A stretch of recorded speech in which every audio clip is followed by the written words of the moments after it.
Well, good morning, everybody. This is Barry Jones. Welcome back, Standards Plus History Academy. And I believe this is episode 83. And we are looking at this, if you're new to this channel, this is a channel devoted to the assassination of John F. Kennedy. And we have worked our way through a lot of material. And a couple weeks ago, we began looking at the different conspirators. We took a couple weeks looking at Conspirator 1, which was the deep state. We defined the deep state as the national security apparatus and the corporations that feed it. So feel free to go back and look at those episodes. And then we started last Friday on Conspirator number 2, which is organized crime. And Friday's episode, which was episode 80, I believe, we looked at the history of the Kennedy family and how it developed ties with organized crime through Joe and during Prohibition. In episode 81, which was Monday, we looked at organized crime in the 50s and how they went through some pretty, by comparison to the 40s anyway, some pretty tough times for organized crime. Its relationship to the government became very strained. And the Kefauver hearings early in the 50s and the sight of elderly mobsters, some grossly overweight, running through the forest in upstate New York when they got raided by the police at Appalachian. And then the McClellan hearings where they were introduced to Bobby and John Kennedy, especially Bobby, and this war started simmering between the federal government, the apparatus of the federal government, and organized crime, and it roped in organized labor as well. And what we learned through the McClellan hearings is that organized labor was really, especially the Teamsters Union, was really like part of organized crime. They were partners. The organized labor was the piggy bank that organized crime was using to finance the construction of Las Vegas, which, as we get to the late 50s, was becoming increasingly necessary, or it appeared to be necessary, because Cuba, if Fidel Castro has his way, is going to kick everybody out, and they're going to lose their golden goose. So anyway, organized crime and organized labor went into partnership together, and of course, Bobby's finding all this out. So Jimmy Hoffa's at risk, Carlos Marcello's at risk, Sam Giancana is at risk, Santos Trafficante, Frank Costello. I mean, just go down the list. And so the 50s were hard on organized crime, organized labor. And then yesterday we looked at the history, the backstory of the relationship between our government and organized crime, and how it was actually organized crime that was approached by the government to help during World War II. And a deal with Lucky Luciano made it possible through the help of the Yellow Ribbon Brigade for a quick and easy landing for Allied troops, American troops mostly, in Sicily, then southern Italy, and working their way up the boot. And then eventually also helping on the docks in New York City, rooting out the Nazi agents and infiltrators and saboteurs who were trying to hurt the U.S. war effort before it reached Europe, made a difference.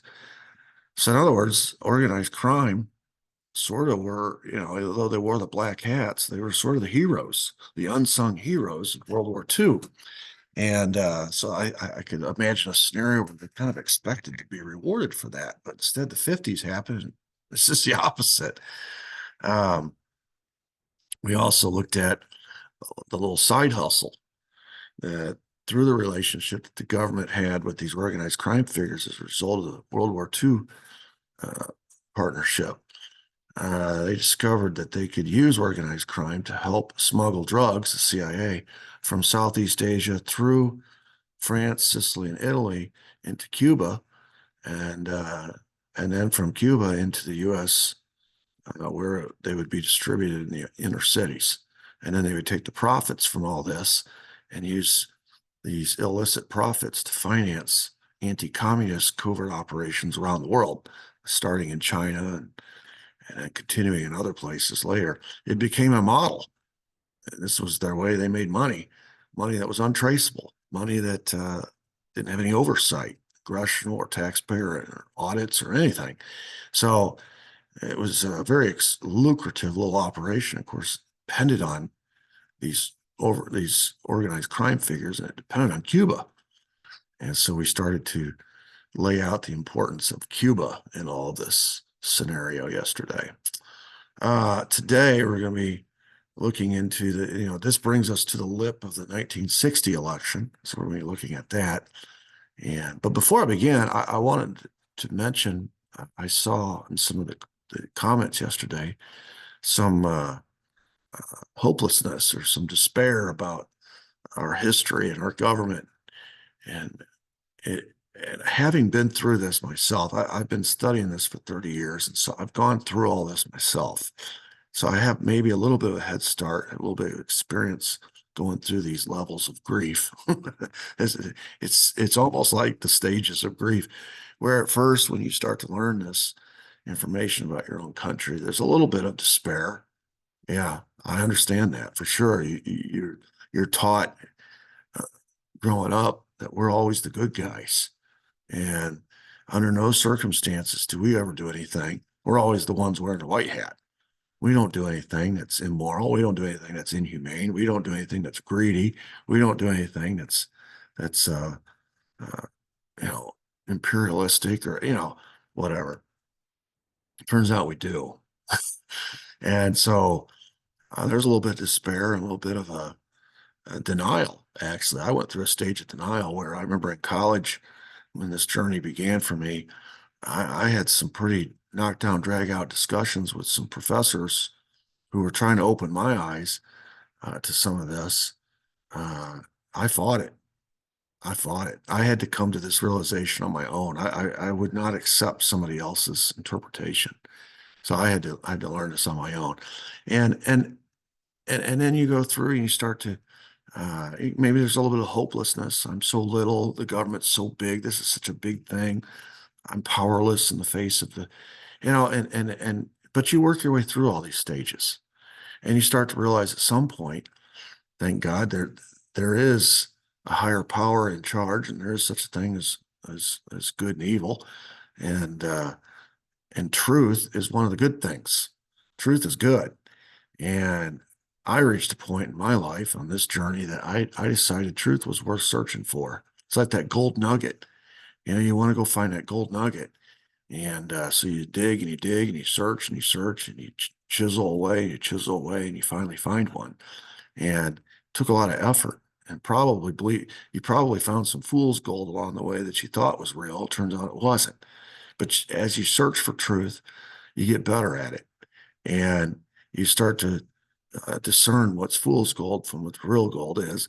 And though it was very difficult at first, as you do it continually over a long period of time, you get better and better and better at it.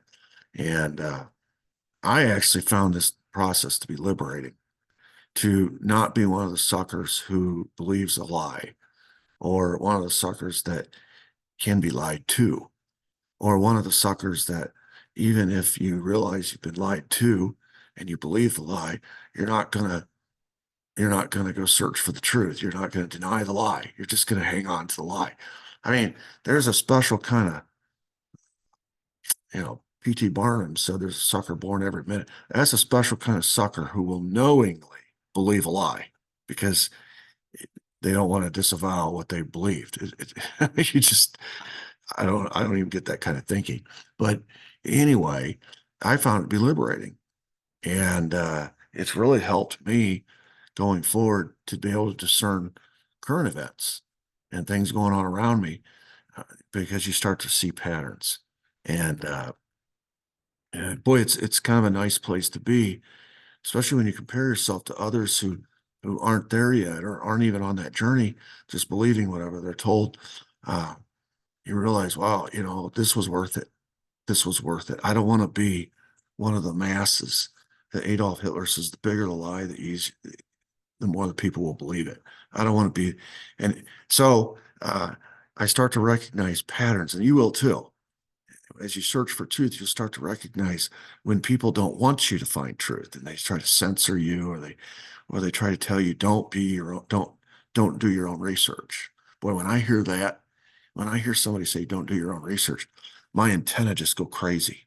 Bing, bing, bing, bing. And I realized at that point, I don't need to be listening to that person. I need to go do my own research. And it's kind of like telling a teenager, don't do drugs. If an adult tells a teenager not to do drugs, human nature says in most cases that teenager is going to be more tempted to go do drugs. They're going through that stage. So I guess I've been in that stage for a long period of time, but I just want to encourage you not to feel hopeless, or maybe just to allow these feelings to just kind of work their way through your system and get to the other side where you start to feel liberated and you start to see the truth and realize the search for that gold nugget was worth it. It was worth it. And now it's made the search for the future gold nuggets easier. And now you're not fooled by all the fool's gold. And there's a certain amount of liberation power that comes from that. And of course, as I said earlier, I do believe there is a higher power. And ultimately, he's in charge of everything. So I don't have to be all powerful. I don't have to be king for a day. I don't have to make everything right. It's not my responsibility to do all that. But it is my responsibility to try to educate myself and know what's going on around me. And then trust that that higher power is going to work to my good. And that's kind of how I leave it. But anyway, I wanted to begin with that. And our question today is related to the election in 1960. And the state specifically in question is West Virginia, which, West Virginia, you don't think of as an important state in national terms anyway. I hardly ever hear it discussed as far as one of the, you hear this talk about the contested states or the swing states, the ones that really matter. West Virginia is never one of those. Well, that's in 2024. In 1960, it turns out to be a really important state in the nominating process for president on the Democrat ticket. So we're going to talk about that and the marriage, the union of these elements of organized labor, organized crime, and the Kennedy campaign, and this Faustian bargain that Daddy Joe is going to make to achieve what his life's ambition, which is either for himself to be president or one of his sons to be president. And so that's the topic for today. Top picture there, as you can see, two young candidates. It's pretty clear just by looking at their picture, no matter which one wins. And Nixon was the prohibitive favorite going in. He's the sitting vice president. He's been under a popular president for the last 8 years, a very popular ex-president now, soon to be ex-president. The 50s, as far as the economy was concerned, was real good. And so, Nixon's the prohibitive favorite. He's been on the national scene for 8 years. Kennedy's kind of just coming on to the national scene. So it seemed that Kennedy was much younger than Nixon because of his, he hasn't been a vice president for the last 8 years. The American people haven't gotten used to him for the last 8 years. He wasn't really that much younger than Nixon. Either way, we end up with a very young president compared to a very old president who's now leaving office. So the juxtaposition of the Eisenhower administration versus whoever wins the 60 election is going to be old to young. There's going to be a glaring contrast there. The bottom picture is a book about the real making of the president, how the sausage is made. We like to imagine our politicians as these, when they run for president, especially when you're young, you have this idealistic version of who they are and how their campaigns. You're real willing to go help in their campaigns and knock on doors and earnestly try to get people to vote for them, not realizing how the sausage is really made. I remember I used to be a real connoisseur of hot dogs. I used to like hot dogs. And then I watched a documentary on how hot dogs are made. And oh, man, I am no longer a connoisseur of hot dogs. It was kind of disgusting. Honestly, the same is true of sausage. And oftentimes it's been compared to how someone wins a public office or how bills get passed, how bills become laws. There's a lot of sausage that is made that people really knew what was going on. it would be a little distasteful. So let's talk about this 1960 campaign, because it is, and what I've tried to do up to this point is show why all these parties would be willing to make this deal. You know, uh, the Kennedys have a history with organized crime from their daddies. So it's not like they're making a deal with someone or something that they don't have past dealings with. Organized crime has just gone through the 50s, which, they thought they'd be rewarded after World War II and the contributions they made. Operation Husky, Operation Underworld, they cleaned up the docks, they helped us land at Sicily and Italy. They thought they'd be rewarded, but the 50s come along, and my goodness, the government turned on them and exposed all their dealings with organized labor, and now they got this war going on simmering with Bobby Kennedy, the McClellan Committee, and so there's above all else, organized crime has proven time and again that they're survivors, and so they're going to be open to a deal with anyone on the political side of things who might have the power to make their seat just a little bit less hot going forward. So anyway, we'll get to that. But as we approach this 1960 election, Joe's thinking ahead. Now, his son hasn't even won the nomination yet. Okay. But he's thinking ahead, and he's thinking, if my son does become the Democrat nominee, the general election is going to come down to one state, and that's Illinois. And it was sort of the 1960 with Illinois was the equivalent of 2000 Florida.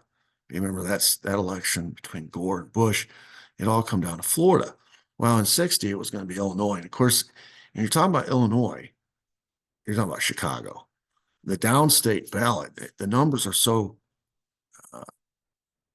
disproportionate, in northeastern Illinois, up in Chicago, the numbers are so big, the population is so big that there's so many votes up there, it just swamps the rest of the state. So really all you got to do is win Chicago. You win Chicago, you win Illinois. And Joe happens to know this. It's not like it takes a lot of research to know this. And he's a business owner in Chicago. He owns the Chicago Merchandise Mart. He knows how business is done there. He knows who the mover and shakers in Chicago are. This is part of his legitimizing effort that he went through after Prohibition to legitimize the Kennedy family money and family name.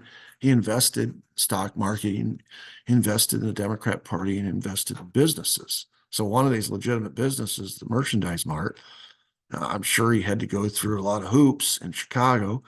He knew who the power brokers were. So and of course, in Chicago, the power broker was really a singular figure. His name is Sam Giancana. And that is the Chicago outfit with whom he had a relationship during Prohibition, back during the days. And so he decides to go seek out his friends from those days to help get his son elected.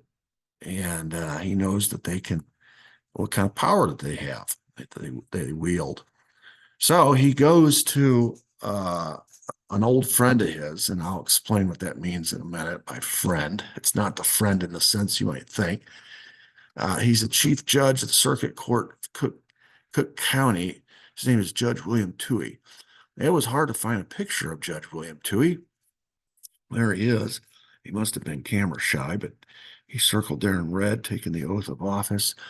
According to Thomas King, the GM of Kennedy's Merchandise Mart, the essence of their friendship was this.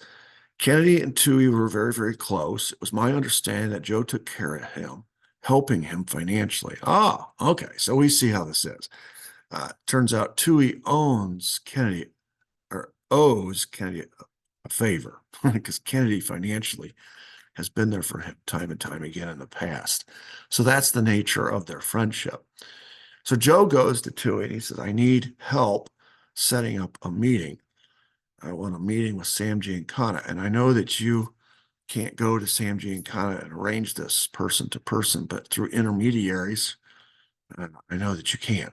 Turns out he knew that Judge Tuohy had an attorney, a mob attorney that was in that courtroom all the time, who had a personal connection to Judge Tuohy. It turns out Robert J. McDonald, this attorney who represented Sam Giancana, also was a husband to Giancana's granddaughter.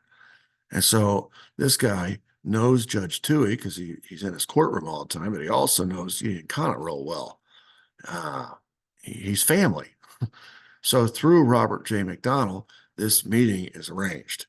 According to McDonald, said later, Tuohy was not happy about any of this. He was, quote, very dispirited. This was a man of the highest integrity, and he was asked to do a favor for Joe Kennedy, and I know that it repulsed him. So, you know, you got to imagine that Tuohy knows what's happening. This is the daddy of the potential next president of the United States, and he's meeting with the most powerful man in Chicago because Chicago is the pivotal city in the state that's going to decide the election. So it doesn't take any rocket scientists to figure out what's happening here. They're figuring out a way to ensure that Chicago goes Democrat. So these are the participants in the deal. You got Joe representing the Kennedy family, also representing his son John in his quest to be president.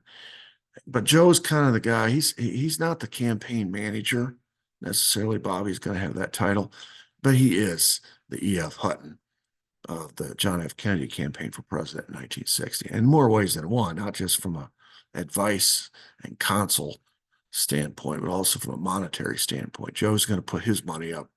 He's going to stake his money on his son as well. And then you got Sam Giancana, who's going to be playing Kingmaker. Now, both of these entities have plenty to gain from this. Obviously, Joe, his life's ambition is for Kennedy to be president.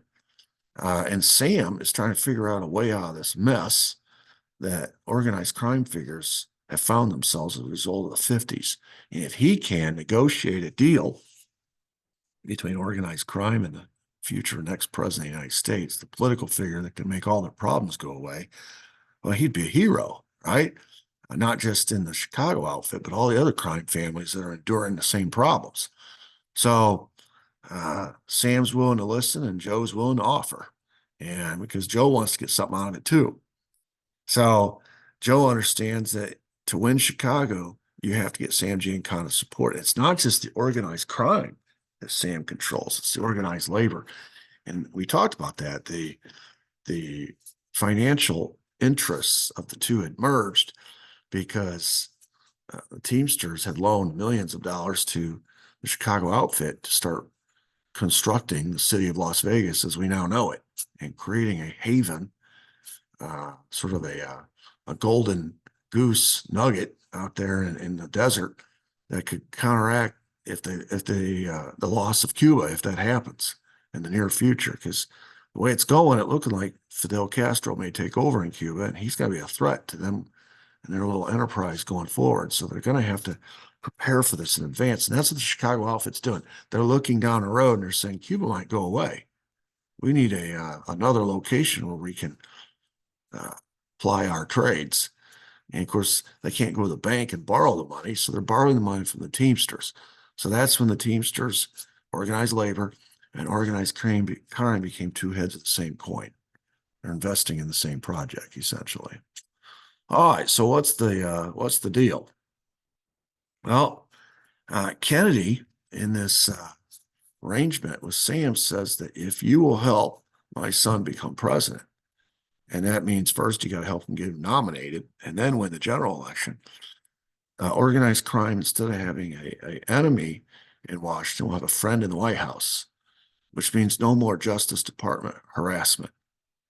And Cuba, he said, would reopen for business after Kennedy got rid of Castro. Now, this is right around that time frame where Castro is about ready to win the revolution, take over and kick all the mafiosos out. And of course, we know that happened on New Year's Eve, 59 going into 60. This is about the election of 60. So this is about right around that time frame. What he's saying is, if that happens or when that happens, don't worry, we'll get rid of Castro and you'll be back in business in Cuba. And so these are the two promises that Kennedy is making.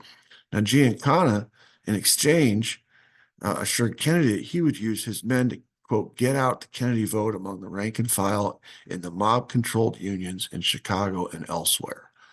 Elsewhere is what we're going to be looking at today. We'll get to Chicago because that's the more famous of the two, but that's the general election first. Kennedy has to win the nomination.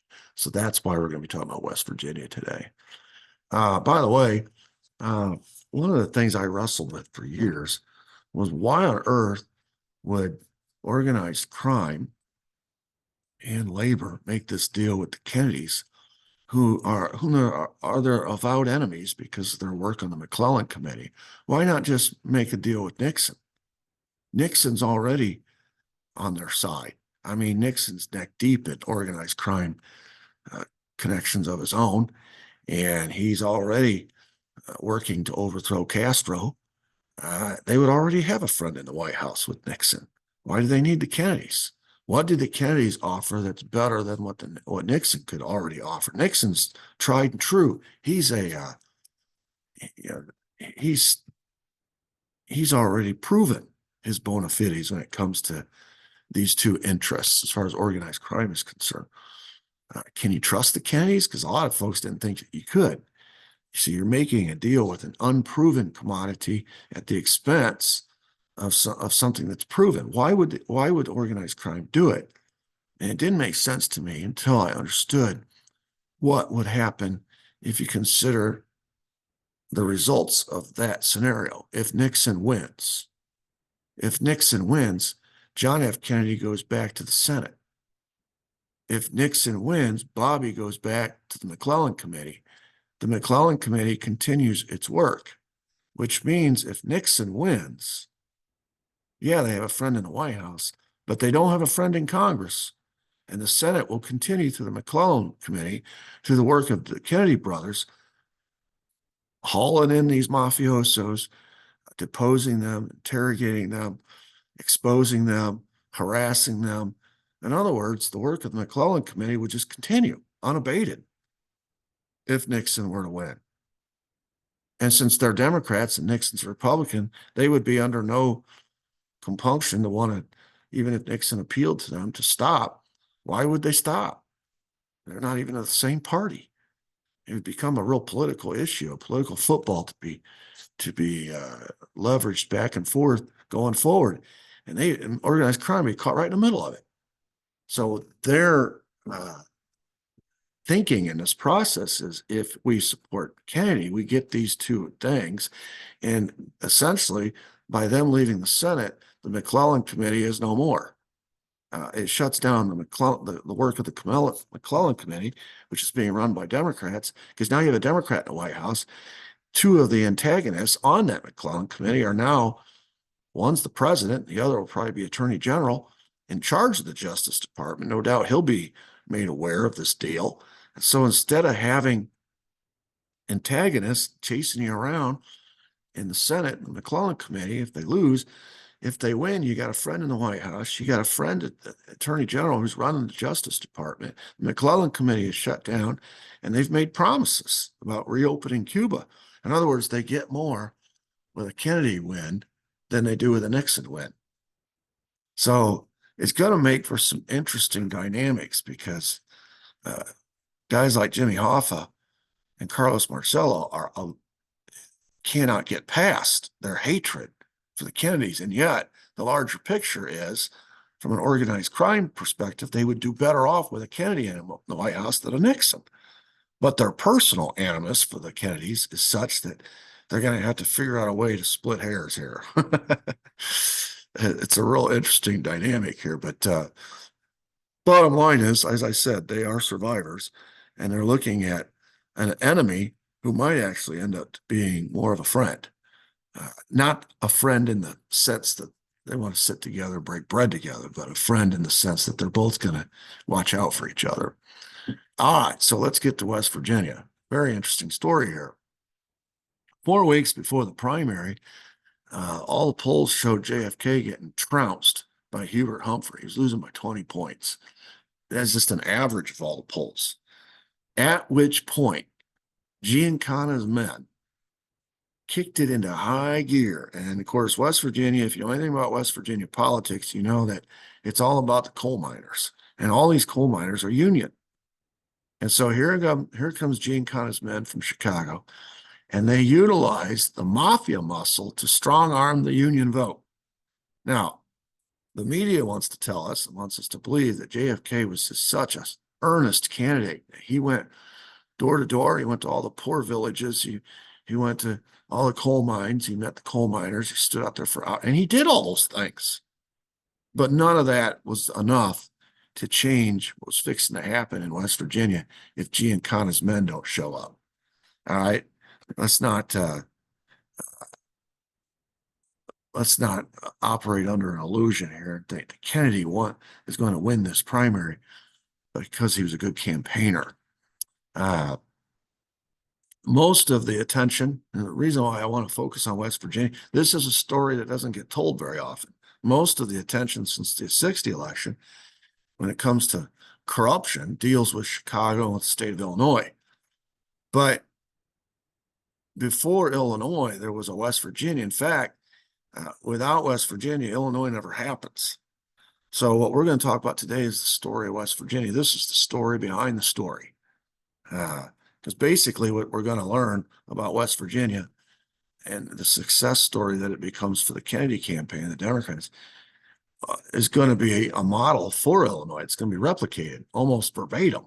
So if you understand West Virginia, you understand what happens later in Illinois in the general election. All right, April 5th, 1960. So let's just talk about the state of things in April of 1960. April, by this point, the deal that they've made with organized crime, if you're an organized crime figure, this is looking like a good deal because by this point, Castro has taken over in Cuba and kicked all the mafiosos out. All right, that has happened by this point. And so there is a need to get rid of Castro. Okay, I want to make sure we understand what's going on in Cuba by April 5th, 1960. So JFK is fresh off of a victory of, well, he's actually in April 5th, 1960, campaigning for a victory in the Wisconsin primary. Now, he is the front runner. He's leading all the polls, but he wants a clean sweep. He wants to win all the 10 congressional districts in Wisconsin. His thinking is if he wins overwhelmingly in Wisconsin, it'll force Hubert Humphrey out of the race. And it didn't happen. He only won 6 districts. Now he wins, but it was close. And, you see this all the time in presidential politics, primaries, where I remember in 92 when Bill Clinton came in 3rd in New Hampshire, they called him the comeback kid. And he took that 3rd place figure and vaulted it into a winning presidential campaign. It's not too often in life that you can come in 3rd and people are looking at you like you're the winner. But in politics, sometimes it's not about winning. It's about losing close and emerging as a second option or another option for potential voters down the road. Anyway, so he only wins 6 of the 10 congressional districts, and so Humphreys gets a second wind and decides to keep going in the campaign. Of course, he's going to redouble his efforts in the next big state where he thinks he has a chance because there's a big Union vote. Now, you got to understand, if you're Hubert Humphrey, you think I should own the Union vote. He won Wisconsin because that's full of college liberals. Madison, Wisconsin's the biggest city in Wisconsin, the home of the University of Wisconsin. It's a very progressive state as a result of Robert La Follette over the years. It's college-educated liberals. Kennedy and college-educated liberals are like, they go together. But West Virginia is full of blue-collar union workers, and Kennedy and his brother harassed Jimmy Hoffa in the McClellan hearings, and he's not the union guy. Hubert Humphrey is the union guy. And so if you're Hubert Humphrey, you're saying, I'm going to take my stand in West Virginia. So this becomes the next big battleground, big showdown between Humphrey and Kennedy. Now, Joe knows that that this is where the rubber meets the road. If his son can't win West Virginia, then he's certainly not going to win any of these southern states, because West Virginia also does not vote for Catholics. And so you still got the Catholic thing you got to deal with, and the Union thing.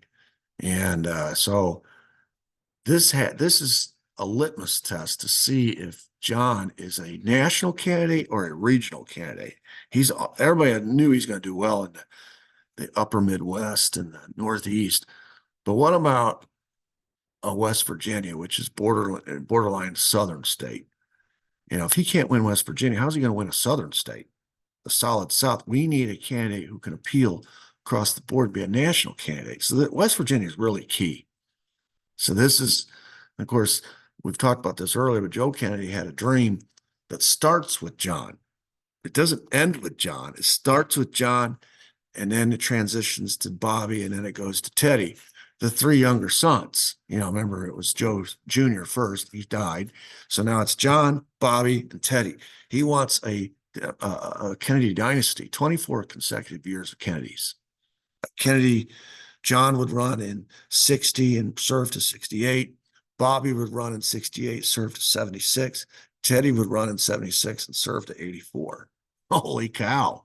That's what he's thinking. He's thinking big here. And of course, all three of those scenarios almost played out to form.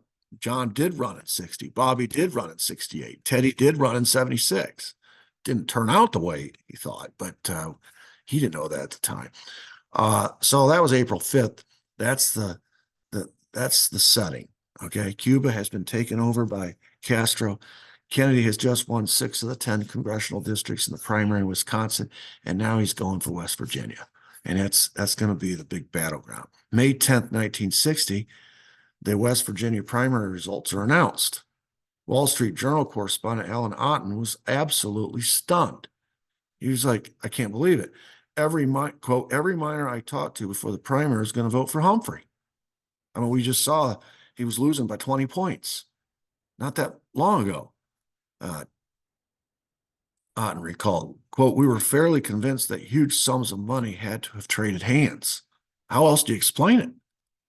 Upon investigating, Otten discovered, quote, that huge sums of Kennedy money had indeed been funneled into the state, much of it from Chicago, where Sergeant Shriver, a Chicagoan, who had married Jack's sister Eunice in 1953, so he's now part of the Kennedy family, represented the family business interests, the money being delivered by a longtime Shriver friend named James B. McCahey. So I've pictured McCahey here in a red circle.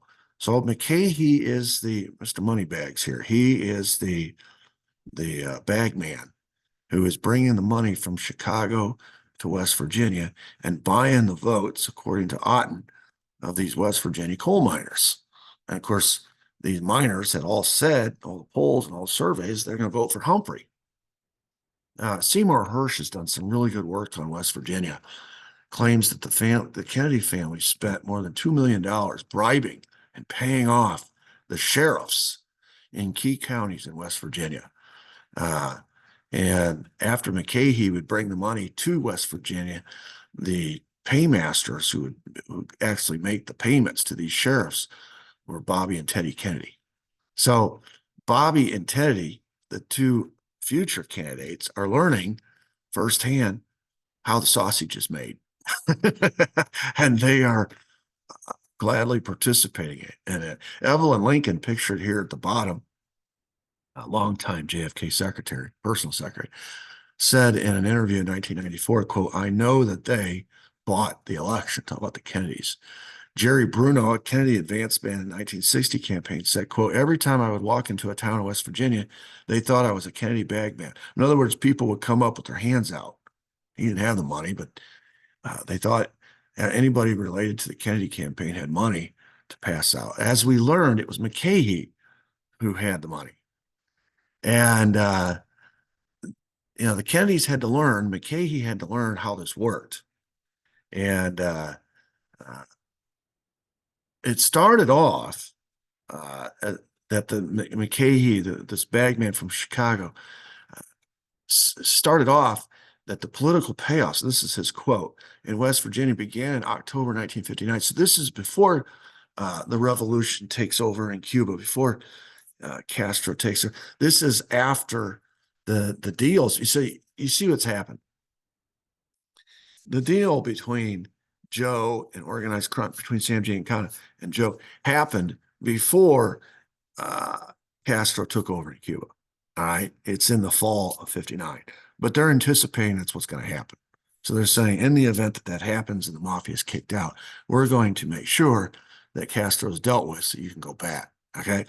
And so in October of 59, the political payoffs are already beginning in West Virginia. They're already starting this process, but they make a mistake. Teddy Kennedy travels across the state giving this cash to Democratic committeemen in each county, thinking that the committeemen held the power to change the votes in West Virginia. What they learned, according to Otten, the payoffs amounted to about $5,000 per committeeman with a total expenditure of almost $275,000, and it didn't work. And that's when McCahey entered into this situation and said, okay, you don't go into a primary in West Virginia and spread money around to committeemen. The local committeemen will take your money and they won't do anything. The sheriff is the important guy. You give it to the sheriff, which is why when Otten begins to investigating, he finds this money trail leading to all these different pivotal sheriffs at these pivotal counties, because McCahey accurately diagnosed the problem. We're giving the money to the wrong people. They're taking our money, but they're not helping us. This is a picture of JFK, the candidate, meeting with one of these sheriffs. The sheriffs became the movers and shakers in West Virginia. They became the power brokers that McCahey and the Kennedys accurately determined would make the biggest difference. Victor Gabriel. Now, some of these guys couldn't be bought. Victor Gabriel ran the Kennedy campaign in Harrison County, which was a pivotal county. And now I'm not saying he couldn't be bought. He just came off cheaper than others. And the Kennedy machine didn't have to give him as much money because he refused the more exorbitant sums on principle. He felt like, well, I'll take some of your money to do some of this work, but I'm not going to take all this money to buy votes. And Bobby's like, all right, fine. Gabriel tells the story later, Bobby talking to him in private. He showed him a little black book, just like Sam Malone's little black book from Cheers. He's got a little black book. Bobby says to Gabriel, says, quote, you could have gotten this, Kennedy told him as he pointed to a page in the ledger, to get people in the bandwagon. In other words, this is a listing of all the transactions that have occurred and all these sheriffs that have taken money. And of course, Victor Gabriel's name is all the way at the bottom because he took so little. Kennedy's little black book showed columns of names with figures as high as 40 grand next to them. And there were a lot of names. Von Braun, who was a personal attorney for the Democrat governor, pictured here, you see the candidate with Wally Barron, estimated that the Kennedy outlay of cash was about between 3 million and 5 million. And some sheriffs got as much as 50 grand. And Brown said, as far as who ran the operation, Bobby ran it. He was the one who set it up. So it's got Kennedy fingerprints all over this thing. No one can say the Kennedys didn't know what was happening. People like to claim Jack didn't know. Trust me, whatever Bobby was doing, Jack knew. And I don't know as much about the relationship between Jack and Teddy. There was a bigger age gap there, but Jack and Bobby were, they were joined at the hip almost. And so Joe is using his two sons. And of course, McGahey's the bag man who brings the money from Chicago to West Virginia. But once it gets to West Virginia, it's Bobby and Teddy, and it's their show.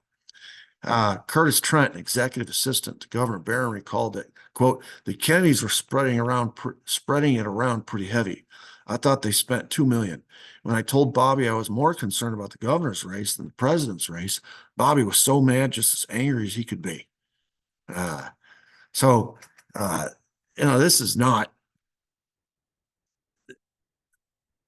is not like an obscure thing. So many people had their hand in this. It was pretty common knowledge in the state itself. Ryan Vanderzee, who's a former FBI agent who worked at the Humphrey campaign, was the counterpart to McGahey on the Kennedy campaign. He was the guy who was supposed to be buying off the sheriffs for Humphrey. So both sides are playing this game. Ryan Vanderzee is pictured here. He's got the red circle. So he's trying to pay off the sheriffs for Humphrey. McGahey's paying off the sheriffs for Kennedy. So if you're a sheriff in West Virginia, you're sitting you're sitting in a high seat right now. I mean, you're on a high horse because you're kind of playing kingmaker, at least as far as the nominating process is concerned. You have an opportunity here to get rich. And you got both sides. You can play both sides off against each other. Quote, 4 or 5 days before the primary, Vanderzee said, 95 interview, quote, I couldn't get some of my people on the phone. I said, oh my God. And I got in my car and I started driving. They were laying out, the sheriffs, and I knew something was way wrong. Everywhere I drove, the Humphrey signs were down and the Kennedy signs were up. I met Sid Christie, who was supposed to be our man in McDowell County. I said, what's going on? What can be done? Christie told me it's too late. It's too late. According to Vanderzee, he and Humphrey next met with the governor, Wally Barron, the guy who you just saw a picture with Kennedy. So all these guys are playing both sides. And he asked the governor to be, says, what can we do? And quote, Wally gave us the figure of Kennedy's expenditures and said it was something we could not meet. A few years later, somebody told me he watched Sid Christie receive a $40,000 payoff in a green shoebox from a Kennedy insider. Any wonder Kennedy got 84% of the vote in McDowell County? You know, I just told you the story. Vanderzee thought that Sid Christie was his man, Humphrey's man in McDowell County, and he said, "What can we do?" He's everywhere I looked, there's Kennedy signs, and Christie told him it's too late. Well, no wonder it's too late. Sid Christie got $40,000 cash in a green shoebox, and McDowell County goes for Kennedy 84%. So no doubt it was the sheriffs who held the power in West Virginia politics. So the question is, where's all this cash coming from? Is this Daddy Joe's money? You know, according to Judith Exner, pictured here on the right, the little insert there next to Kennedy. This is JFK's shared mistress with Chicago mafia boss Sam Giancana. I told you the story. Sam Giancana had this beautiful Judith Campbell. Exner's her married name.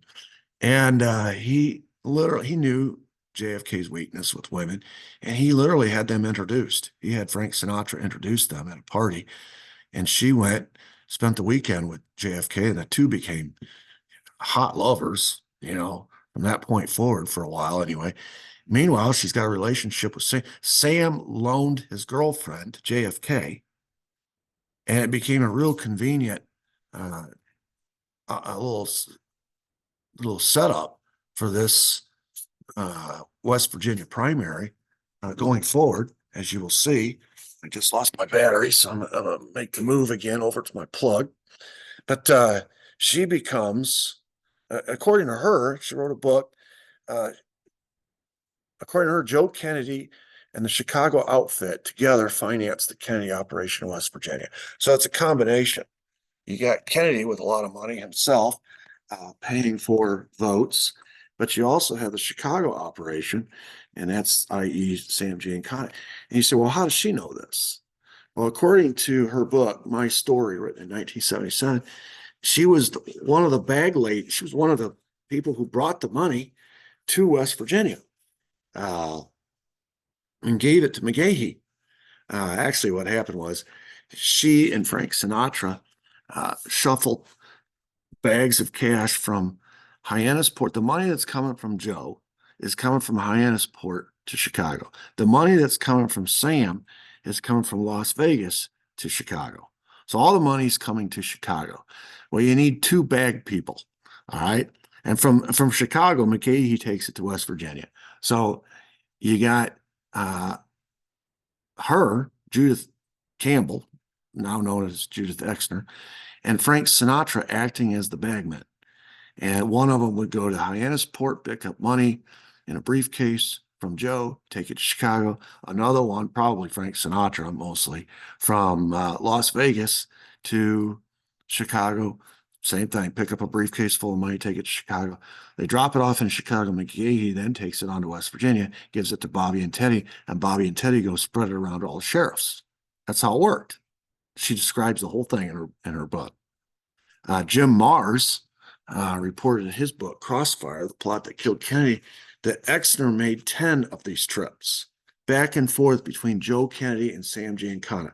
So she's the liaison, the bag woman who's picking up the money from Hyannisport. Frank Sinatra's the bagman bringing the money from Las Vegas. It's all arriving in Chicago. McGahee takes it on, and that's how the money train works. Pretty convenient because especially when you consider the fact that she is the shared girlfriend. So she's doing two things. As she goes to Joe's house in Hyannisport, she's rendezvousing with John and having their little affair, picking up the cash from Joe, Daddy Joe, and taking it back to Chicago, where she rendezvous with her other boyfriend, Sam Giancana.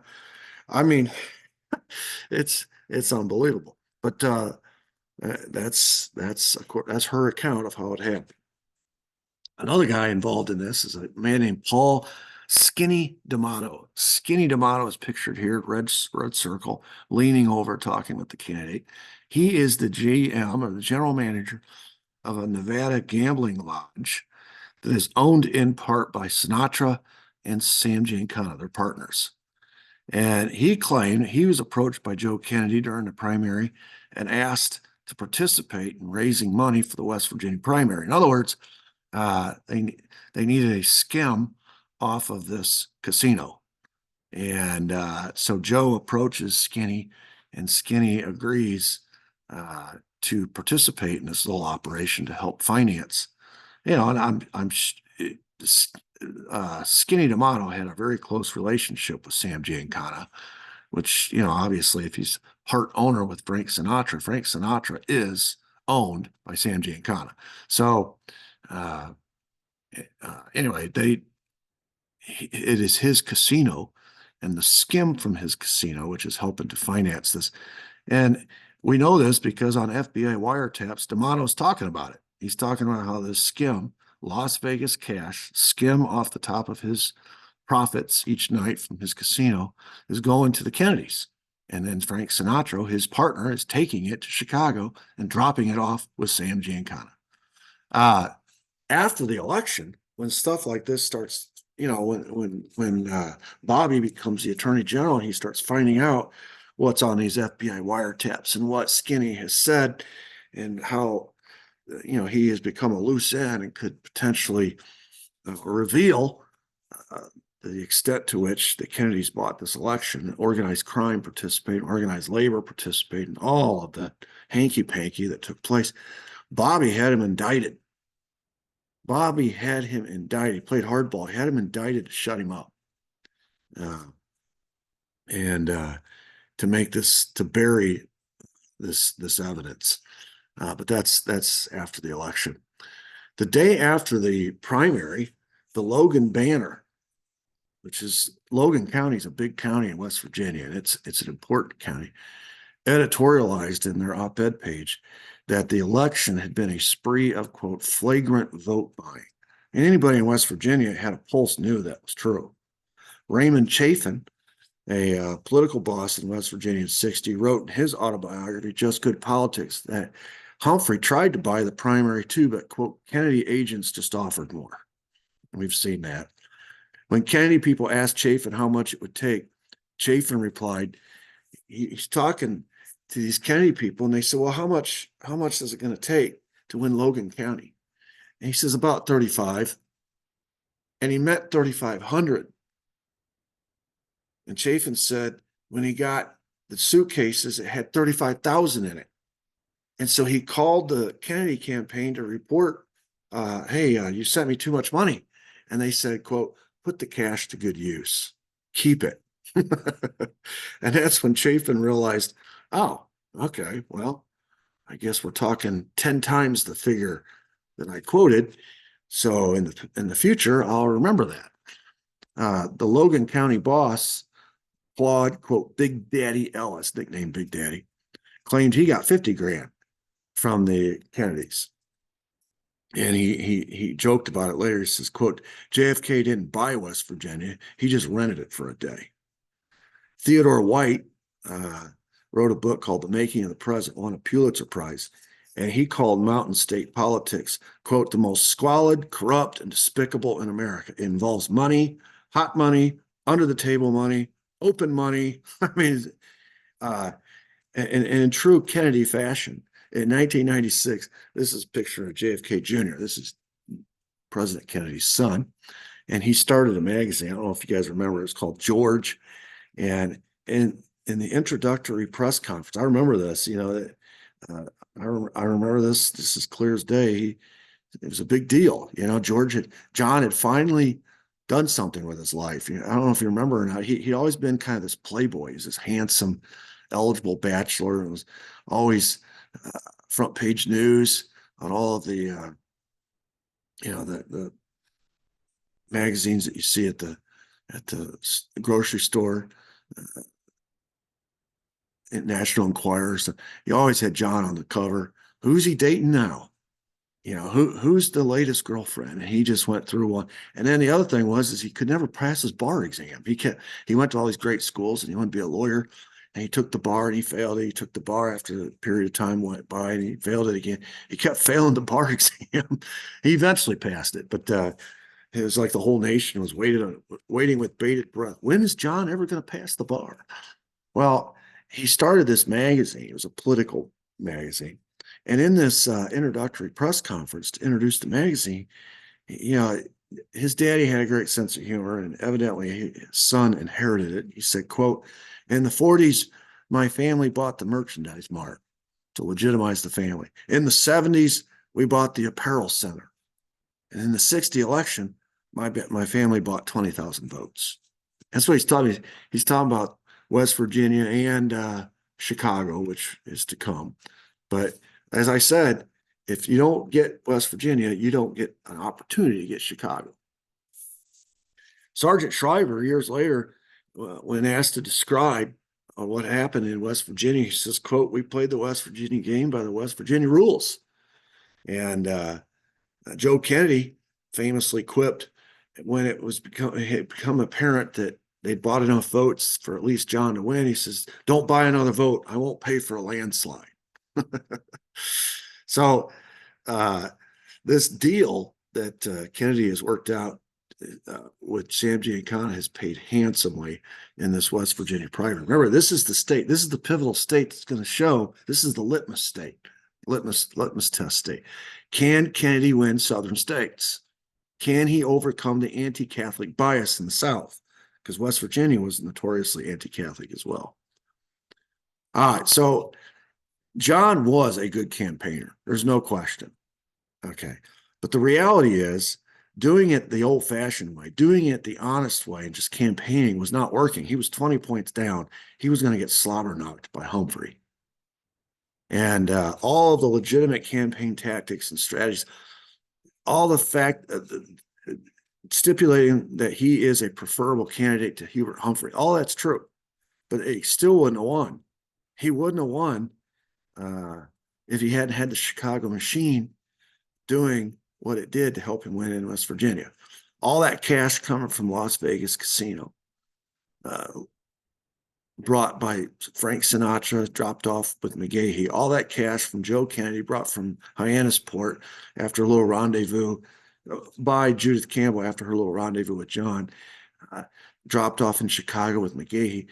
Put all that cash together, briefcase, suitcase, whatever, bring it to West Virginia, McGahee, drop it off with Bobby and Teddy, go around and drop it off to all the sheriffs.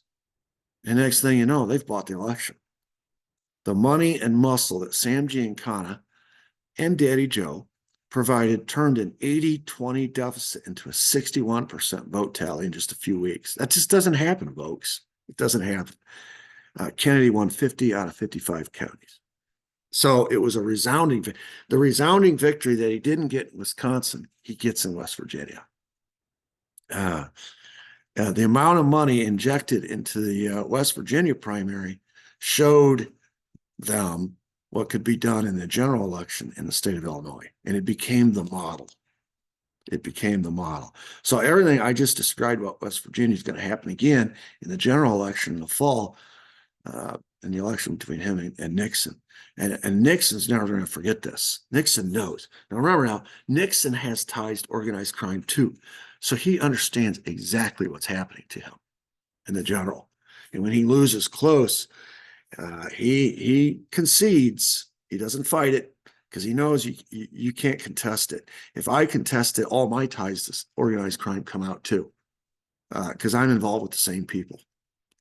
And so he just chalked it. He sucked it up, took it, and said, I'll live to fight another day. But he swore at that moment never to be out cheated again. I'm never going to let happen again what just happened to me in Chicago. And that planted the seeds of what happens in 72 and Watergate and the plumbers and all that, trying to guarantee an election, a re-election in 72. And of course, that's the seeds of Watergate, which ultimately cost Nixon his presidency. So it's interesting how, the question was, how does that we started with today, the question was, how does West Virginia portend the future, the tragic future of two future presidents, of the two candidates in 1960? How did West Virginia portend the future for both of them? Well, ironically and tragically, West Virginia was really the beginning of the end. Nobody knew it at the time. For Kennedy, they had made a deal with the devil.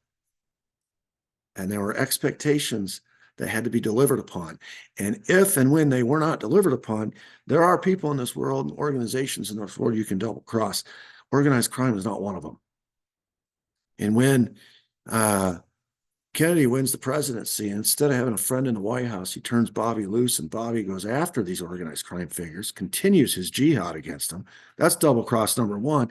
And then when he fails in his effort and eventually starts making back channel efforts to reach peace with Castro, instead of getting him out, he's going to accept him and legitimize him.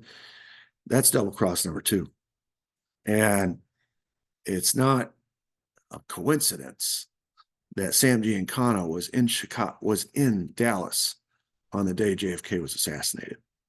It's not a coincidence that Chucky the typewriter, his name is Charles Nicoletti, an assassin for the Chicago outfit, was in Dallas on the day JFK was assassinated.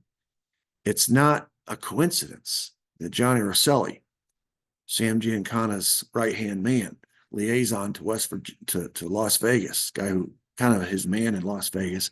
He's also the liaison between organized crime and the CIA, but he's Sam Giancana's guy.